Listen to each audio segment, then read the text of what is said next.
So, as mentioned, really, there's a lot of difference between when you go through this process and then the feelings behind it. And entrepreneurs, sometimes we don't have the people to share these feelings with, the experiences, which is why I think sharing in general is super important, not just for each individual, but also for all of us to know we're not alone, and that these feelings are shared. So again, thank you so much for being here. Today's topic I wanted to touch on, which is something that's actually linked to what our founders are going through in the program, is product market fit. It's something that investors look for. It's something that entrepreneurs are told they need to find, but it's something that it's a bit, opaque. It's really not well understood, and you don't know if you've got it, how it forms. So this is what I really wanted to focus on with our discussion today. And I think, as someone who's been through the whole process and finding product market fit, I couldn't have thought of anyone better to share it with us. Maybe to give yourself a bit of space to introduce yourself and your background, and your entrepreneurial or serial entrepreneurial life. Yeah. Hi, everyone. Good to be back. I'm very happy to see a lot of new faces. I've been, going through a similar journey than most of you guys, the bootstrapping a business, which, it's, when I was young, it was a bit glorified. It was the early stage of tech around the world. And obviously, where you're a young professional, very excited about potential of, creating something amazing. And obviously, like you guys, started from scratch. Didn't have any incubator though at the time. So my experience is quite simple. So I was born and raised in Mauritius. Left when I was 17, went to France for nearly 10 years, did a master's there. I discovered technology when I was working for Orange. I actually worked on a very similar app to the iBook store. So there was a big strategy for Orange to digitize after 50 years, a lot of books to give it free to people. This is where I remember going for my interview and not knowing what a device was. It was the arrival of the iPad. So I got there. I had the iPad in hand before it was launched on the market to actually understand what we were trying to build here. And this is where I got hooked. And I was like, wow, that's amazing. I thought I would be working for a bank or, kind of a boring company. And I was like, innovation is great. It's amazing because so many opportunities around it. And then got back to Mauritius, started to work for a small company, got to understand how the markets operate, understand a bit of the culture as well. And then got on board with one of my best friends, who actually started an e-commerce website called Mauritian. I don't know if you guys know that's a kind of booking.com for locals. So he went to, and yeah, so this is what I started. And now I'm doing other things as well. But I'll tell you more about the Price Guru story. It's a big chunk of my life. And and talking about it as well is great because you get you forget, where you went through sometimes, Revisiting the pain, the trauma that you put behind you. Exactly. But it's really great to have you. Great to have success stories from our ecosystem as well, and I think we don't celebrate those enough. So again, congratulations on what you achieved with Price Guru and the journey you had. Sometimes we look back and it's easy to connect the dots, but as you're going through it, it feels very challenging. You don't know, it's very hard. So thank you for being honest and open, and I think we need more of that as well. Vulnerable. So maybe starting with a simple one is, what does product market fit mean to you? I mean, fantastic. At the time, I never thought about it, but it made sense, in a sense where we were trying to obviously unlock value and create something that would work. So it means, for me, it meant at the time to create something where, so Price Guru started very simply. We were a bit, we didn't know whether we should be going pure player e-commerce. Is it the right timing? We believe it is. Everyone around us, so this was in 2014. So it seems really close, but at the time there was no one actually doing it.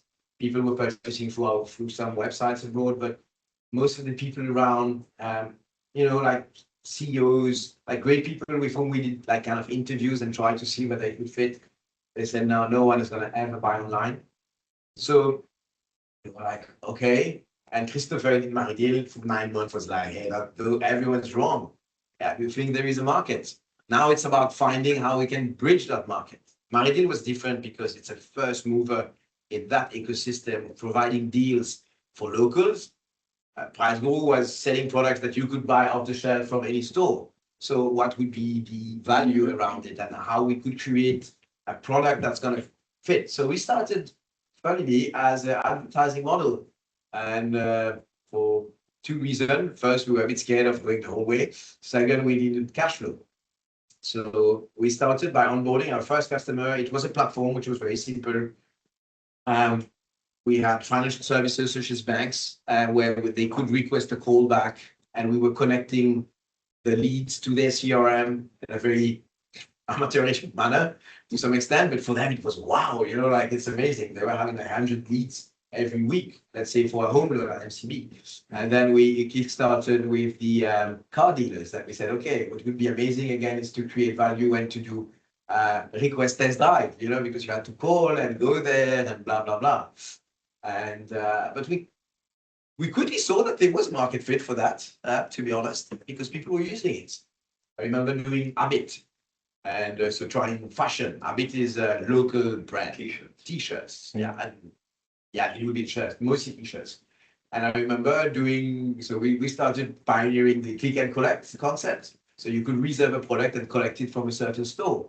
And I remember when we launched that ad, we had like overnight, like 50 to 70 T-shirt reserved, and I'm like, wow, that's crazy. So very excited, but obviously we saw something which scared us a bit, which was no barrier to entry. And, at some point, companies are going to do it themselves. Why pay us to do something they could do? So use a digital platform, drive a lead and capture it and convert. So we evolved, and obviously, so how Christopher got me on board, and that's nice, is we're having a glass of wine, and sometimes wine, and so we were discussing my deal and how great it was, and he showed me the market cap of Booking.com, and I said, yeah, amazing, and then he showed me Amazon, and he told me, why don't we do that, and obviously Amazon was 100 times bigger than Booking.com. And I was like, yeah, why not? I was 27, excited about life. Yeah, I think really, really interesting.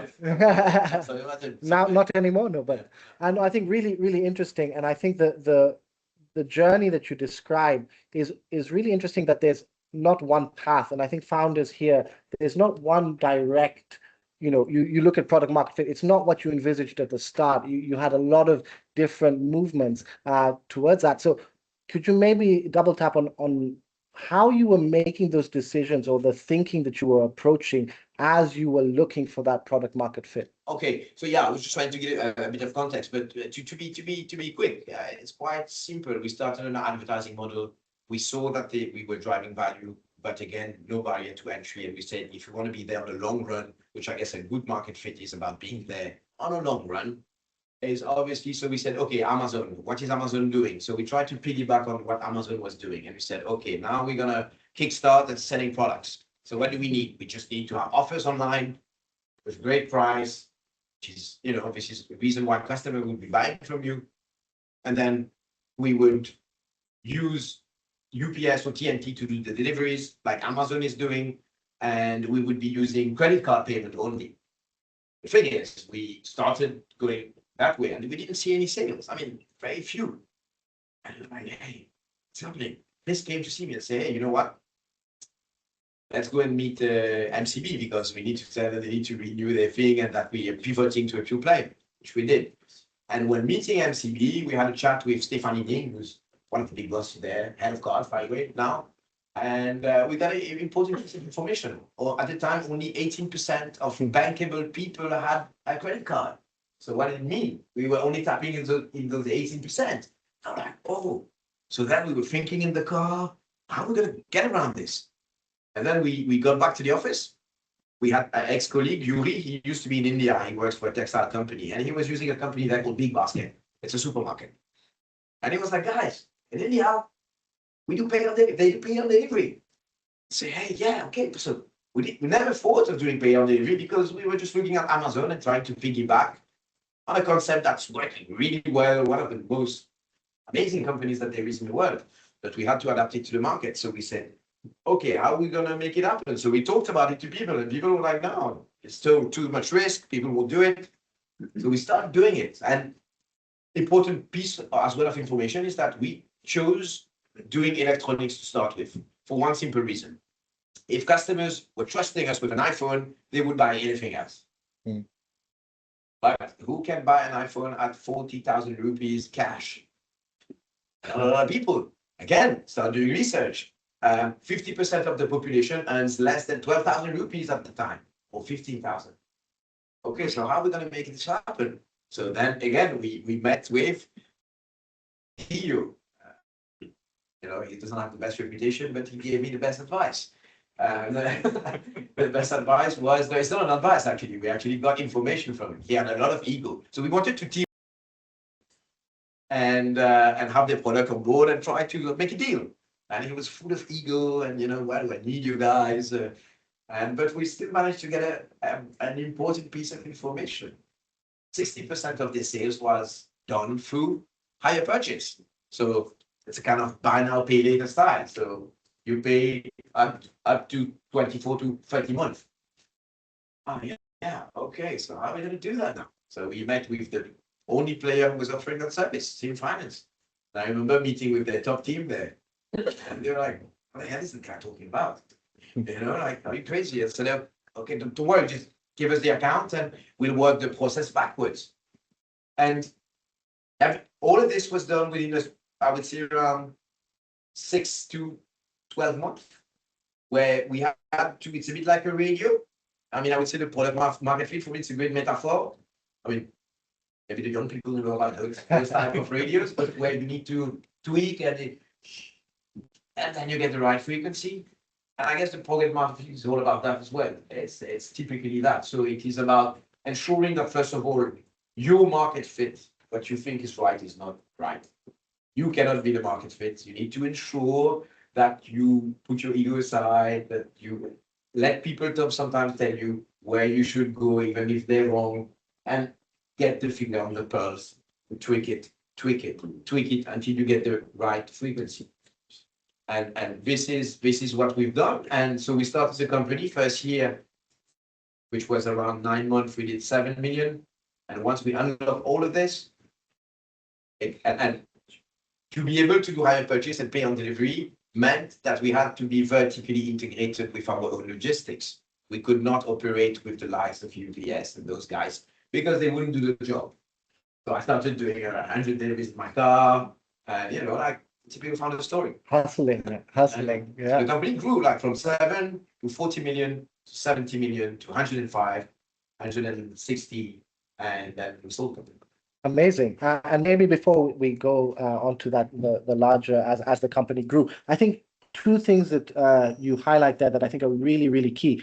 One is how the market drove that. And it wasn't based on your understanding. It was how the market was driving you. All of those little pieces of knowledge that you built along the way were coming from the market. And I think that's something for founders to really think about. It's like, how open are you to the feedback you're getting, to the market giving you, and what systems and processes do you have in place to collect that kind of feedback and to get those decision points to be able to make that. So one thing there is like, did you put anything in place to allow that feedback? Like, how are you getting that data, and how are you then making those decisions? Yeah, I mean, there was data related to the market and how people purchased before, and obviously getting as much research as you can to understand the dynamic. There's a lot of founders that I see who are not Mauritian, and it's, I guess, something very important also to understand the culture here. It's very, very important. Mauritius is so specific. I was in France for 10 years, and I thought Mauritius is a Western country, very close to France and those big countries. You know what? It's very close to India and Africa. So a lot of models are not going to be applied here. It's very market specific. Secondly, what we did was quickly we gave the voice to the customers. So we had a customer feedback survey. So let's forget about the NPS score, which was not obviously we wanted a great score, But the main thing was to gather information. And you know what? A lot of them, of our customers, actually told us, "Hey, where this is where the light is in the tunnel. This is where you should go." So typically, I don't have cash. I would like to pay by card. Okay, so we get a POS machine.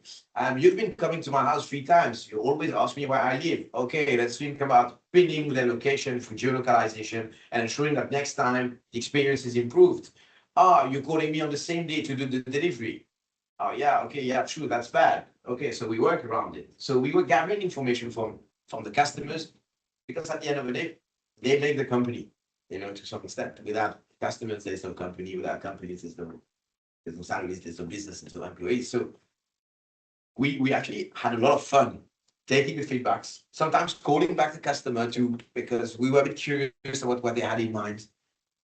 And we kind of tweaked a lot of things, which improved our experience. One of the key metrics was the recurring customers. We were looking at how many times are they purchasing, are we retaining customers, and why are we retaining them? And I think a big chunk of taking the info and making sure we're acting on it quickly, even if we thought they're wrong, but we give it a shot, we give it a chance. And that worked really well for us. Super amazing. And I think consciously building in those feedback loops and then actually having actions associated with that, super important, even if they're just tests, as you know, like it might not be, but you better test it to understand. And I think what's also really interesting from what you described is the fact that a lot of how you built to the right product market fit was from what was going wrong. And I think tendency sometimes is to focus on, what are we doing well, what can we do better, that kind. But understanding what you're doing wrong also unlocks how the market is telling you where you need to improve or where you need to place it. So I love that.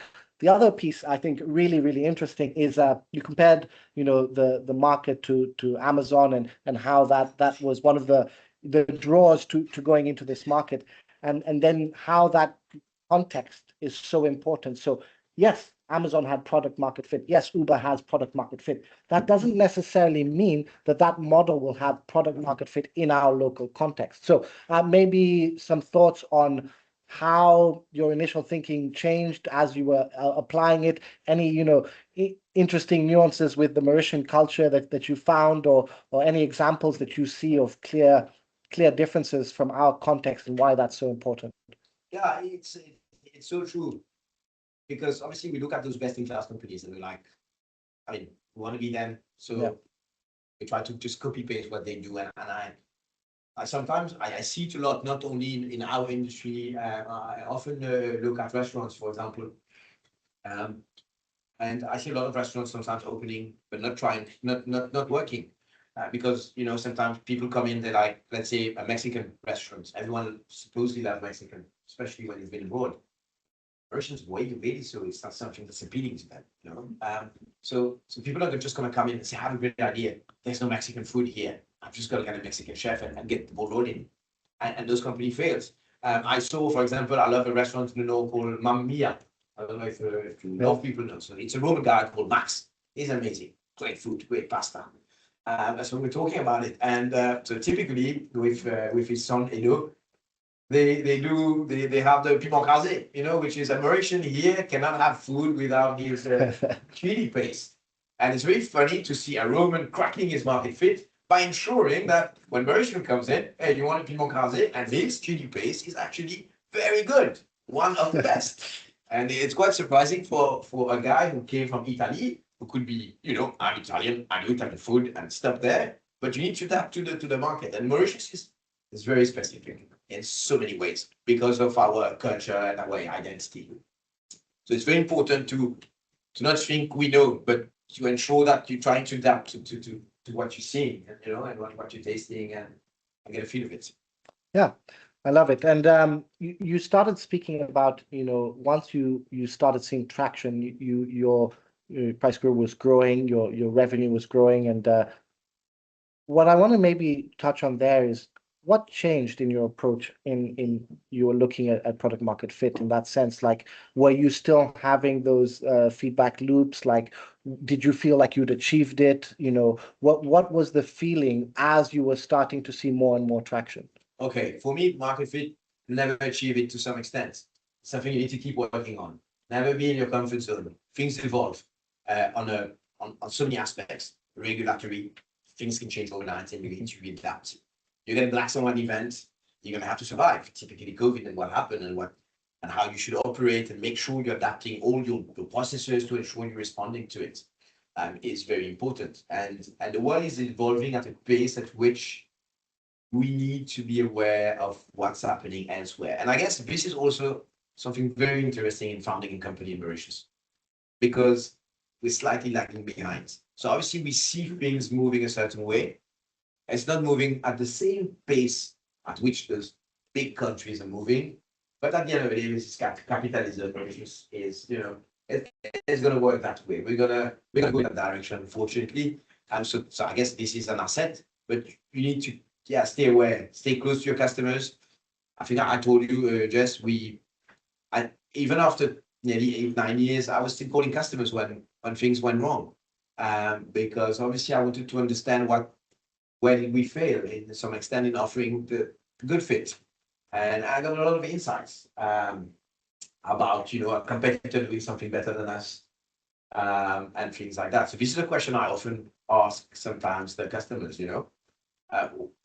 What are our competitors doing where they're better than us, and what are they doing that you don't want us to be doing? And that's so valuable, and it gives you so much insight. So founding a company is great because then I guess you need to remain humble and stay close to your customers, no matter what size the company becomes, because they are at the heart of why it exists.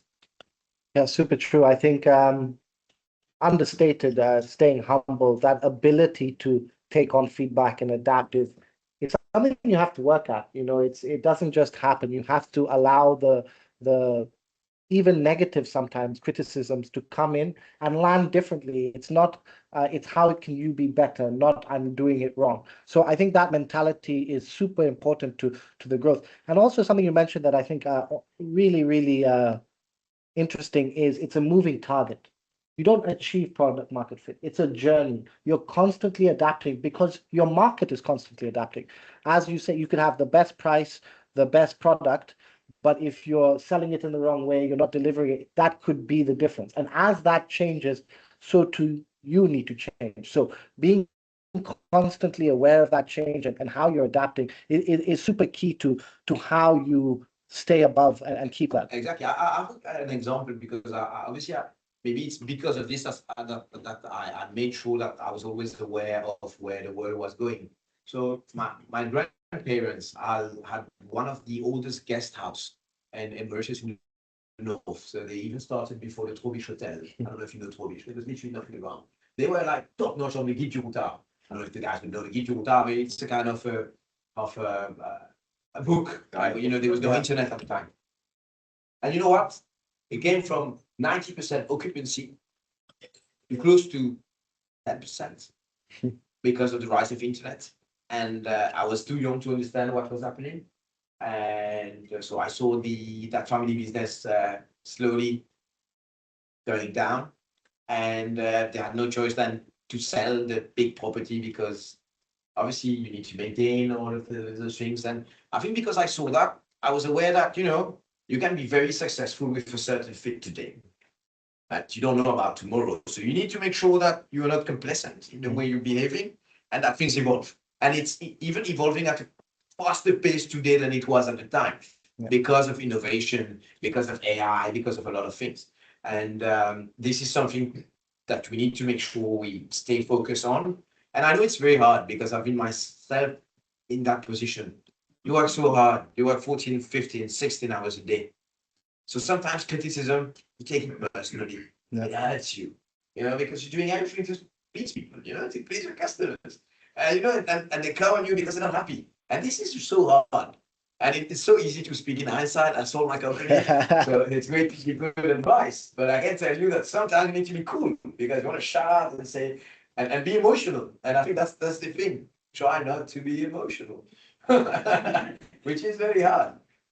Being emotional often makes you take not the right input out of what you're having, and you take the wrong decision and behave in a weighty manner. So it's very hard to not be emotional, especially when you're giving your heart and your guts into something. It's really hard, but you get there. It's work in progress anyway. Yeah, I couldn't agree more. It's super emotional. We put everything into this. We get wrapped up to it. It becomes our identity almost, which is really difficult to then take criticism because it's almost like taking it onto yourself. And maybe just as a question, I know you were also part of is it Candoc as well? Yeah, and a service I used once, yes, with my now wife, very beautiful. But I know, yeah. So what I wanted to ask there is, I know it may not have been as successful as Price Guru, yeah, in the sense of, but did you feel differences in product market fit there versus Price Guru? Did you approach things differently? What were the differences? Yeah, I was younger and I was working for a company who gave me the chance to actually. I had a project in mind. So Candog is a floating pontoons. Okay, it's a kind of Lego that you fix together. So I mean, when you're young, you're a bit crazy. So I wanted to have a place where you could do massage and you And could eat dinner, underneath yeah, the water. It's nice, no? it was beautiful. It was Okay, cool. beautiful. And it was really hard because we had to go around the regulatory problem because it's not a boat. But we managed to actually make it become a boat. And I remember having the guy from the Coast Guard, and I was like, "Hey, Captain, how's the boat?" It's amazing, and it was not a boat. But the product market fit was different in a sense where it was related to an experience which was new. I mean, it worked for a while, but again, I didn't see the potential of scaling it much higher. But I have a nice example, another one. I have a software company where we do workflow automation and productivity tools, the likes of Asana, ClickUp, and those things. So so we opened an office to tackle Africa. So typically a bit more in line with Mauritius today, and we did not crack something which obviously slowed our growth, which was related to the amount. So those solutions is very simple. So it's a software as a service type of model where you pay per user per seat on a monthly basis. But the thing is that the solution asks you to pay upfront. So when you are in a big company, in a big country, it is normal to pay upfront. In Africa, they don't have the same budget. And you know what? It took us a year to say, wow, we're doing all those meetings. We're so close to closing. And every time, just boom, silence, no one, bye-bye. And we're like, oh, so and we couldn't get the information. What's going wrong? What's nothing? Yeah, No one said. But finally, we understood that it was about doing something that no partners do. Is actually take on board the cash flow problem that those African companies are having and pay upfront the solution, the software, but make them pay on a monthly basis. And this was, again, we have the perfect solution. We have the right team. We've been executing with a team who's been doing that in Asia and doing $3 million of turnover there. Yeah. We're just taking all the resources and applying it for another country. The principles are the same. We're talking about business processes, productivity. That didn't work just because we did not crack this. Yeah. And I felt a bit ashamed. I was like, what's happening? Are we that bad? Yeah. And finally, we understood that it was all about credit.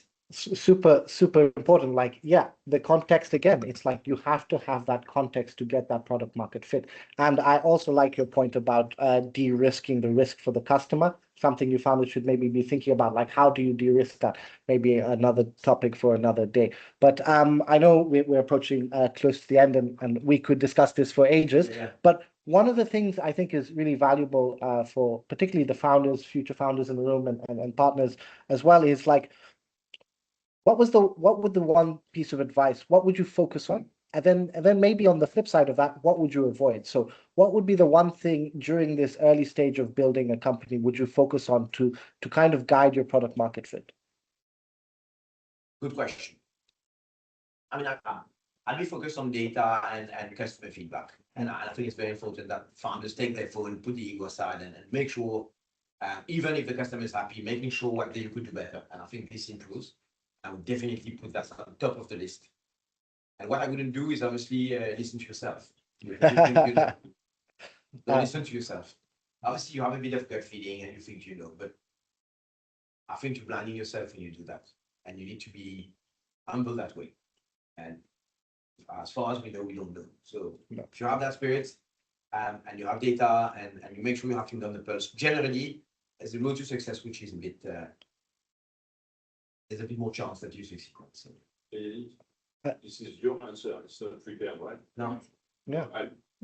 So for guys in the cohort, you listen, right?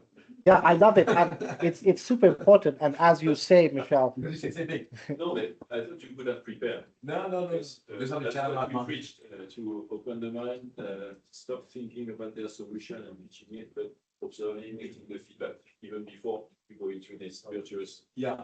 feedback loop. And one key thing as well, we have all the tendencies to do focus group with people we know. What is the problem with that? You're focusing on a specific segment, which is, at the end of the day, you're going to confirm your own assumption because you're going to have people like you. And I guess this you need to avoid. Stop talking to your friends because they like you and you want reinforcement of what you think. And this, if you do that, it's dangerous. it's very dangerous. Super dangerous. Meet Yeah. people who think the complete opposite and try to understand why they think it's a bad idea. Because you're going to figure things out. I'm not saying that those guys are right, but being humble enough to listen will make you see things from a perspective. And there's a lot of time, I think, where people were saying things, I was like, I don't totally agree, but it does make sense what you say. Yeah, and that humility to be able to absorb that, super important. And yeah, we didn't necessarily prepare it, but as we're pushing you guys to do your customer interviews, those in the program, this is part of it. And you'd be surprised how speaking to customers as an entrepreneur is one of the most difficult things to continue to do. So it takes effort. You're not the only person. There's resistance within us to speak to customers. So push through it, and the rewards are that you can use that information to better yourself. So I just wanted to say thank you so much. And before we maybe close the session, I wanted to see any insights or thoughts from the audience. I always like one of these questions from a podcast, and also something I live by. But is there any question you think that we didn't ask on this topic that should have been asked? Ronald. Question for me with product market fit, typically it's also forcing you to think about who are we not serving. And in that environment, was there a conscious decision about what segments of the market you were not going to try to fix and why?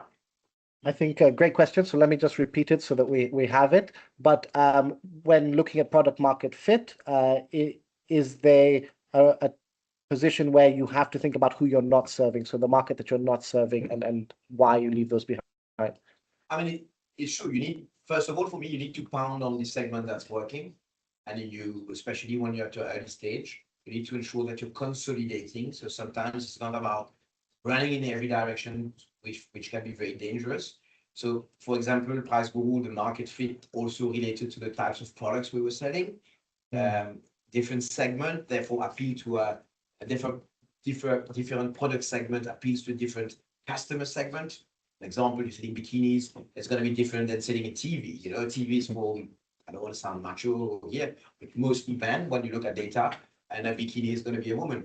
So the thing is that when you, I would highly recommend that you focus first on the right foundation, and then obviously on the feedback, they were like, you know, we really love the experience. We would appreciate if you could also be selling those. And then we start thinking about it. But I guess it is also a very important question because this is how you grow. But first of all, we understood that the market for consumer electronics was around 7 billion rupees, let's say, inclusive of the operators at the time, or slightly less. But I mean, we have plenty of market share to acquire there. And sometimes defocusing from your core is also a risk because building a new segment, looking for new customers is allocating bandwidth somewhere else. Yeah. While something is working here, focus here. And I made that mistake, and I remember my partner Chris telling me, "Hey, bro, yeah, all over the place. Please focus on one line." This is what I started doing. Electronics only, for the reason I mentioned before. People buy an iPhone, they buy it again. Second, average order value way higher. If we're doing logistics, we cover the cost. If we sell a book, we're dead. And yes. And that's going to be the great confusion for Ronald. He wrote a beautiful article called The Paradox of Focus. Yeah.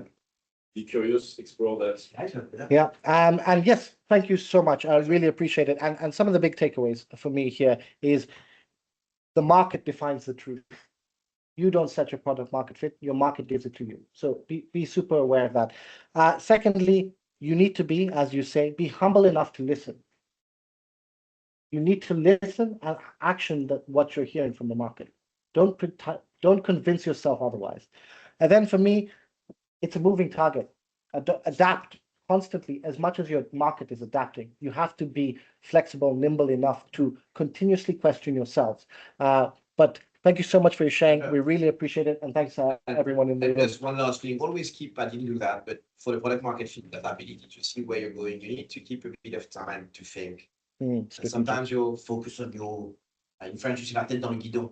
Yeah. But it's very important that at least have 1-2 hours a week minimum to think about and see where is the industry going. You're operating in an industry where around the world they're doing it as well. It's important to allocate time and research there. That's It's going to give you insights. Thank you so much.